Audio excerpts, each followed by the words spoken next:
Real Estate Tip Tuesday, and today we're talking about the cost of selling your home. So if you've been debating selling your home and trying to figure out what your profit might be at closing, you might be a little surprised to find out that there are more fees than just paying off your mortgage and paying for the real estate agent. So let's get right into it. First, your mortgage. Unless you have paid off your mortgage in full, then your mortgage, the principal amount, as well as any interest accrued to the day of closing, will be paid off with proceeds. If there are any liens on your property, so that could be HOA fees. HOA fees are a lienable item, so if they haven't been paid, those will need to be caught up. And your a water bill will need to be paid for at closing from the proceeds. Usually the title company will take a small portion aside to pay off any additional fees and accrue a little bit more to make sure that they can't put a lien on the home. So that will be taken out of your proceeds as well. Now, the title company itself is going to charge a closing fee to take care of all the paperwork, to do a title, preliminary title search. And that preliminary title search will show if there are any liens, what the mortgage is, and if there's anything else that needs to be paid off with the proceeds at closing. So they're going to charge a fee for that, usually between $350 to $450. That is customarily split between the buyer and the seller.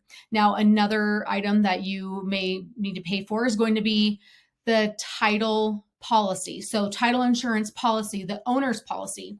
The buyer is already paying for the buyer's title policy as well as the lender's policy. So the buyer may actually ask the seller to pay for that title policy. And that's customarily what we see. So that is a negotiable point, but it's good to know up front that that could be something that you're paying for. There's also going to be documentary fee, recording fees, fee for the deed, potentially. If there is an HOA, there may be a transfer fee, a recording fee. The list kind of goes on.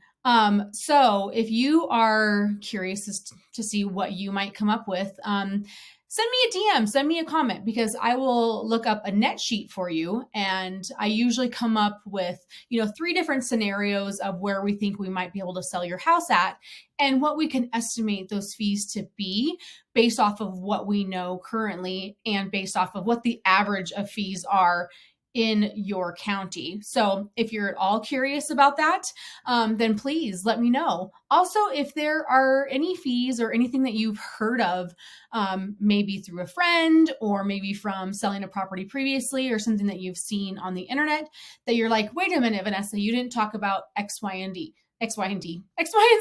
So please throw that in the comments and I will, look into it and see what it is and see what maybe an average cost may be. So do know that, a lot of the fees are negotiable. So depending on what the buyer and the seller are willing to do, but that will all be in the contract. So anyways, let me know if you have any questions, DM me with any concerns, comments, and again, let me know if there's anything that I didn't talk about that you would like to know more about. All right, everyone, have a great week, and I hope to talk to you soon. Bye.